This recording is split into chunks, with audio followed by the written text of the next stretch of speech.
Chaque jour, Charles et Carole vous présentent la leçon de l'école du sabbat.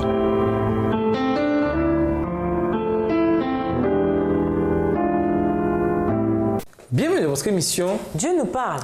Voilà la leçon de vendredi. Pour aller plus loin, la terminologie biblique montre ainsi que le péché n'est pas une calamité tombée sur des humains pris au dépourvu, mais le résultat de comportements et de choix délibérés de leur part.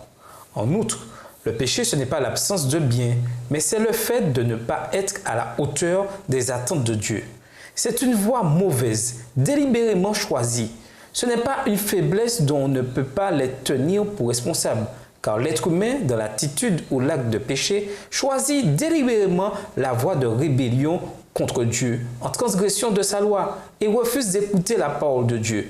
Le péché tente de dépasser les limites que Dieu a fixées. En bref, le péché, c'est la rébellion contre Dieu. La condition actuelle du monde a été dépeinte sous de bien sombres couleurs.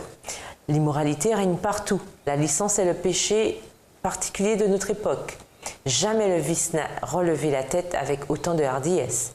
Une certaine torpeur envahit le monde et ceux qui aiment la vertu et la vraie piété sont presque découragés par la prédominance de l'iniquité. Une certaine torpeur envahit le monde et ceux qui aiment la vertu et la vraie piété sont presque découragés par la prédominance de l'iniquité qui n'abonde pas seulement chez les incroyants et les moqueurs. Plus au ciel que ce fut le cas. Mais au contraire, ceux qui professent la religion du Christ sont aussi coupables. Même ceux qui prétendent désirer son avènement ne s'y préparent pas autant que Satan lui-même. Ils ne se purifient pas de toute souillure. Ils ont si longtemps été pleins de convoitises que leurs pensées sont naturellement impures et leur imagination corrompue. À méditer, quelle réponse donner à ceux qui, malgré tout ce qui est arrivé, insistent pour dire que l'humanité progresse? Quels arguments donnent-ils et comment y répondre? Examinez la citation d'Ellen G. White dans l'étude de vendredi. Si vous vous y reconnaissez, quelle est la réponse? Pourquoi est-il important de ne pas se laisser aller au désespoir, mais de continuer à se réclamer des promesses de Dieu, d'abord de son pardon, ensuite de la purification? Qui veut que vous disiez une bonne fois pour toutes « Cela ne sert à rien.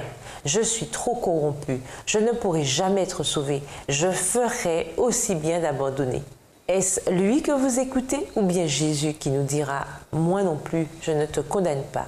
Va et désormais, ne pêche plus. » Jean 8, le verset 11. Pourquoi est-il si important pour nous chrétiens de comprendre l'état du péché et la dépravation fondamentale de l'homme? Que risque-t-il d'arriver quand nous perdons de vue cette triste mais véritable réalité? Dans quel piège une mauvaise compréhension de notre véritable condition peut-elle nous précipiter? Pensez au nombre incalculable de protestants qui ont choisi de mourir plutôt que d'abandonner leur foi. Et nous, sommes-nous forts dans la foi, assez forts pour mourir pour elle? Pour conclure, souvent, en raison de notre nature déchue, notre supplication est la suivante. « Ô Dieu, aie pitié de moi qui suis un pécheur. » Luc 18, le verset 13.